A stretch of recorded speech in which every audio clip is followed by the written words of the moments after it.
I never thought a day would come when my own son would look into my eyes and call me a stranger.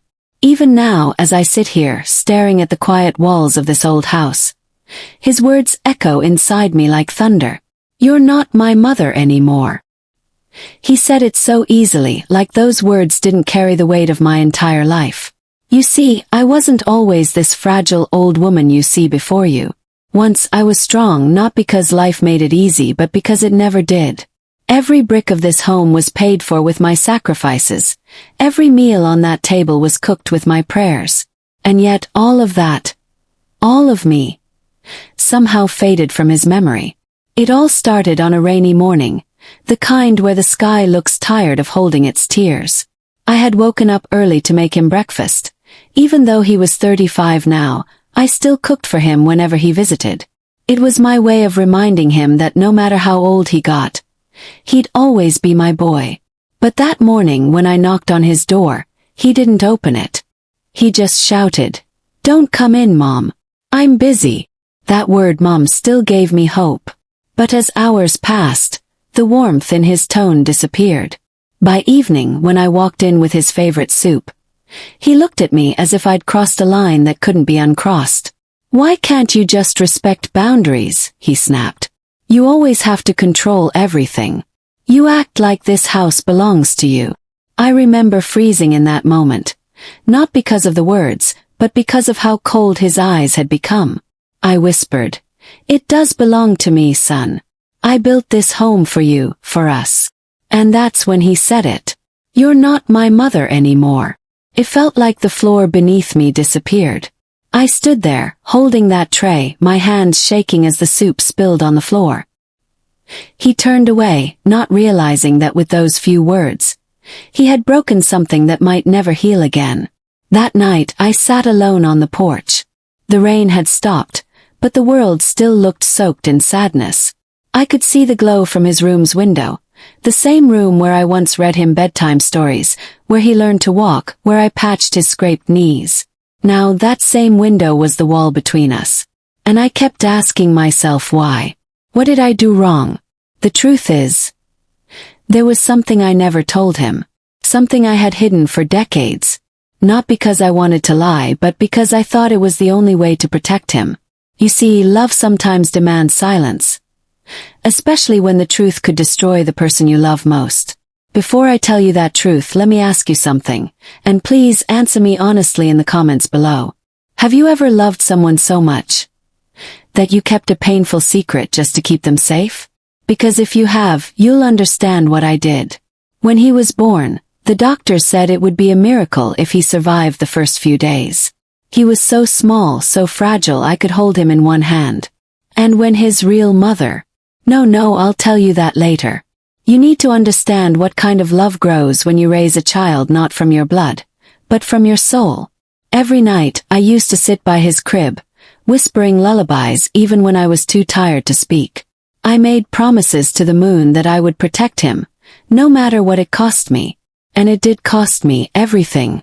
When he grew up, I gave him everything I had.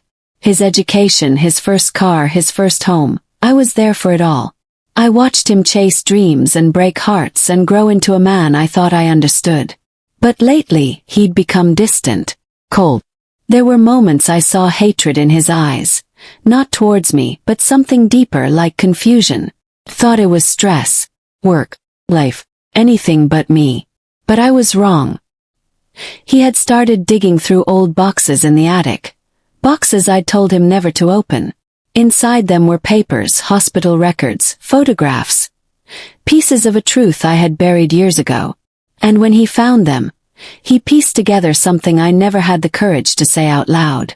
Something that made him question who he really was. And who I really am. But he doesn't know everything. He doesn't know why I did it. He doesn't know the price I paid. And as I sit here tonight, I can feel that storm coming again. Not outside, but inside me.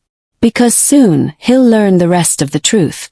And when he does, I don't know if he'll ever call me mother again. Every time I closed my eyes, I saw his face, my son's face, twisted in anger, in disbelief. He had gone through those boxes. He had seen the papers. He knew. For 35 years, I had lived with a secret buried so deep that sometimes I almost forgot it was there. But secrets, they have a strange way of finding their way back to the surface, especially when love begins to fade. I remember the day I first met him, the day my whole world changed. It was a winter morning, snow falling quietly outside the hospital. I had just lost my baby, my only child. The doctors said my body couldn't bear another pregnancy. I remember lying there, staring at the white ceiling, feeling emptiness swallow me whole. But in the same hospital, just 2 rooms away, there was another woman. A young girl, barely 20, crying so loudly that her sobs echoed down the hallways. She had given birth to a baby boy. But she was alone, terrified and broken. The nurses whispered that she didn't want to keep him. She was disappearing, leaving the baby behind. And when I heard that, something inside me moved. I got out of bed, still weak, and followed the sound of that crying baby. He was so tiny, his little hands reaching out for warmth. And in that moment, I knew. That child wasn't just a baby. He was my second chance. I told the nurses I wanted to hold him. When they placed him in my arms, I felt something I hadn't felt in days, hope. And that's how it began. The girl disappeared that night. No one ever saw her again. And the hospital made arrangements. The adoption was quiet, private. My husband agreed. We signed papers, changed his last name, and brought him home. From that day forward, I promised myself that I'd love him as if he were my own flesh and blood. And I did. For years, I never saw him as anyone else's child. To me, he was mine, in every heartbeat, every breath, every tear. But I never told him. Because I thought, what good would it do? He was my son, not by birth but by love. I spent years hiding those papers. Hospital forms, adoption records, even a small photograph of his birth mother that I could never throw away. I kept them in that attic, wrapped in an old blue blanket. Every time I went up there, I would touch that box and whisper, "Not yet." But time doesn't wait. And neither does truth. Few days ago he came home earlier than usual. He said he was cleaning, organizing, trying to fix the house. I smiled, thinking maybe he wanted to spend time with me. I didn't know he had found the attic keys. He came down later that night, his hands trembling. His eyes full of something I hadn't seen before, betrayal. He threw the papers on the table. "Who am I?" he shouted. "Why did you lie to me all my life?" Froze. Words refused to come out. I wanted to tell him everything, but how do you explain something that was done out of love? "I wanted to protect you," I whispered. "Protect me," he screamed. "You stole my life. You're not even my real mother." Those words, those sharp, burning words, they tore through my heart like fire. I reached out to him, but he pulled away. "Don't touch me," he said. "You had no right to decide who I am." And then he left. Just like that. I sat there, staring at the papers scattered on the floor. The same papers I once signed with shaking hands, promising to love a boy who wasn't born from me but meant everything to me. All night I sat by the window, holding his baby picture. My tears fell onto it, blurring the ink on the back where I had once written his name. Ethan. My Ethan. My little boy who used to run to me after school. Who used to hug me so tight I thought my heart would burst. How could he now call me a stranger? Did he really think a signature could define love? Before I go on, let me ask you something. If you discovered that the person who raised you wasn't your biological parent, but they loved you with everything they had, would you still call them family? Think about it. 'Cause sometimes love is more real than blood. It's been 3 days now. 3 long silent days. He hasn't called. He hasn't come home. I keep looking at that front door, half expecting to hear his footsteps, but all I hear is the ticking of the clock and my own breathing. I've written him a letter, not to defend myself, but to tell him the truth, all of it. The truth about his real mother, about how she begged me to keep him safe, about how she made me promise that he would never know her name, because she was running from something dark. And maybe he deserves to know now. Because even though I'm not his mother by blood, I am his mother by choice. And that choice was the best one I ever made. It was just past midnight when I heard the sound of a car pulling into the driveway. For a second I thought I was dreaming. I had imagined that sound every night for days. But this time it was real. Headlights flashed through the curtains, and my heart began to race. I stood up too quickly, my hands trembling, and almost dropped the teacup I'd been holding. When the front door opened I saw him, my son. My Ethan. But his face was different. Not angry like before. Not calm either. He looked lost, like a child wandering through a storm. He didn't say anything at first. He just stood there staring at me. I wanted to run to him, to hold him, to tell him how much I missed him. But I didn't. I just whispered, "You came back." He nodded slightly. I had to know everything," he said quietly. His voice cracked, as if every word cost him strength. I gestured toward the living room. The house felt heavier that night, filled with words we hadn't said.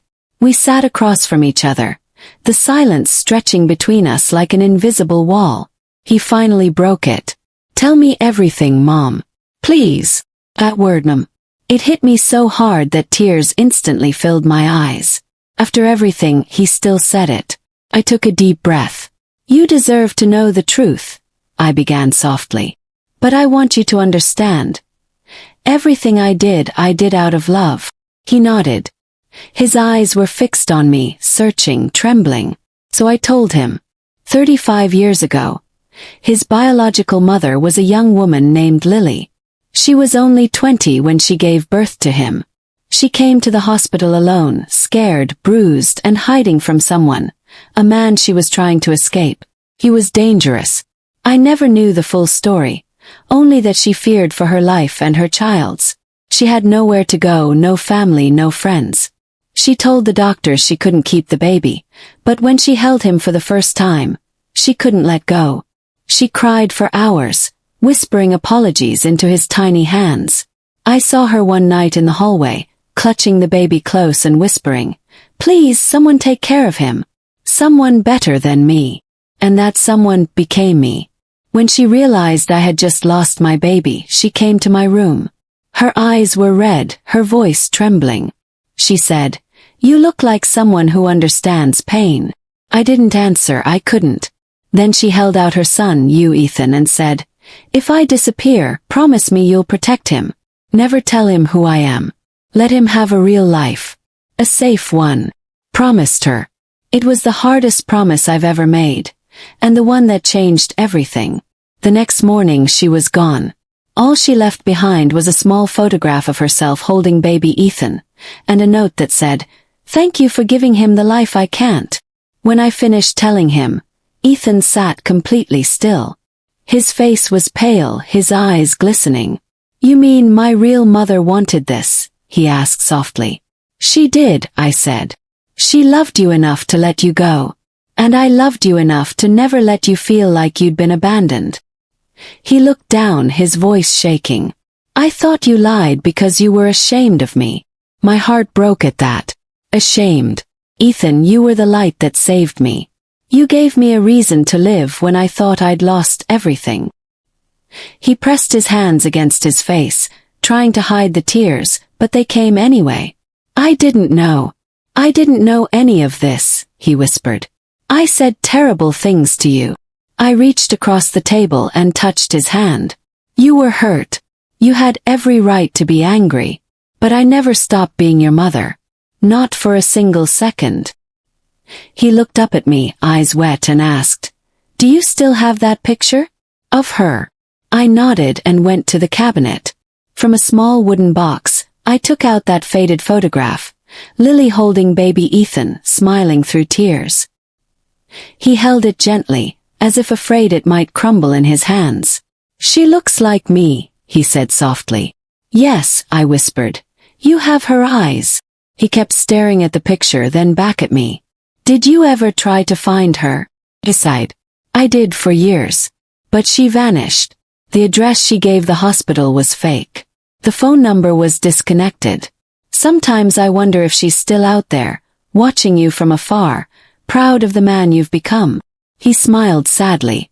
"I don't even know if I want to find her. That's okay, I said. You already have two mothers, one who gave you life, and one who gave you love. We sat in silence again, but it was a different kind of silence this time, the kind that heals. After a while he stood up, walked around the table, and wrapped his arms around me. It was the first time he had hugged me since that terrible night. He whispered, "I'm sorry, Mom." And I whispered back, "You don't need to be. You came home. That's all I ever wanted." Before he left that night, he turned to me at the door and said, "I need time to process everything, but I know one thing, you'll always be my mother." After he drove away, I stood there in the doorway, smiling through tears. The moonlight touched the photograph in my hand, and for the first time in years, my heart felt light. But something inside me still felt unfinished. Because while he now knew the truth, I didn't tell him everything. There was one part of the story I kept, one promise I hadn't broken yet. And deep down I knew that final truth would either heal us completely, or tear us apart forever. The morning after Ethan left, I sat by the window watching the sun rise. The golden light touched everything in the room. His old baby photos, his first pair of shoes, the quilt I made when he turned 5. Everything was quiet, yet my mind was loud. I should have felt peace after telling him the truth, but instead, felt something else. Because the story wasn't over yet. There was one final truth I had buried so deep that even I was afraid to dig it up again. 3 days passed before Ethan came back. He walked in carrying groceries like old times and said softly, "Thought you might need some company." My heart melted at that. He looked calmer now, his eyes softer. He had forgiven me at least a little. We spent the day cooking, laughing awkwardly, talking about everything except the past. But as the sun began to set, he noticed a small wooden box on the table, the same box I'd taken the photo from. "What else is in there?" he asked curiously. Froze. That box. It held the last part of the story. The part one never meant to show anyone. I hesitated, then slowly opened it. Inside were 2 envelopes, yellowed with age. One was addressed to me, the other to Ethan. He frowned. "These are from her." He nodded. "They arrived 2 years after she disappeared." I handed him the one with his name. His hands shook as he opened it. He began to read silently, his lips trembling, his breathing uneven. Then his eyes widened. "Mom," he whispered. You didn't tell me this." Closed my eyes. "I know." He read the letter aloud. Lily's final words to her son. "My dearest Ethan, if you're reading this, it means the woman who raised you kept her promise. I hope you love her like I do, because she's more of a mother than I could ever be.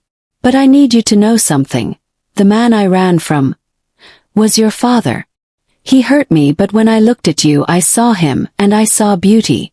I couldn't let him find you, so I ran. I told your mother, yes, the one you call Mom, to protect you no matter what. She didn't just promise me that. She saved both our lives." Ethan stopped reading, tears spilling freely down his cheeks. He looked at me, eyes wide. "What does she mean, you saved our lives?" I sighed deeply. My heart felt like it was breaking all over again. "The man she ran from found her, Ethan," I said softly. "He came looking for her, and for you. I was there when it happened." He stared at me in shock. "One night, about 2 months after she gave you to me, he showed up at the hospital. He was furious, demanding to know where she'd gone. When he realized she'd left the baby behind, he tried to take you from me." Ethan's breath caught. "What did you do?" "I lied," I whispered. "I told him you'd died." Tears streamed down my face. "It was the only way to protect you." He left the city that same night. And I never saw Lily again. He covered his mouth, unable to speak. I could see the storm inside him. Grief, love, confusion, forgiveness all tangled together. After a long silence he asked quietly, "Why didn't you ever tell me?" "Because," I said, "some truths hurt more than lies. I wanted your childhood to be filled with love, not fear." I wanted you to believe your life began with hope, not violence. He stood up, pacing the room, wiping his eyes. You carried this alone, all these years. Yes, I said, my voice trembling. Because I made a promise, not just to her but to you, that you'd grow up safe, strong and loved. Even if it meant I'd live with the pain. He came closer and knelt in front of me. For a moment he just stared at my face, every wrinkle, every tear. Then he said, "You didn't just raise me, Mom. You saved me." I broke down then. Years of guilt and love came pouring out. He pulled me into his arms, holding me like he was the parent now. We cried together, not from sorrow anymore, but from release. After a while he whispered, "I want to find her, Lily. If she's still out there, she deserves to know I'm okay." He nodded. I think she'd want that too. Weeks passed. Ethan began searching for Lily through old hospital records, social media, everything he could find. But nothing came up. Until one morning a letter arrived.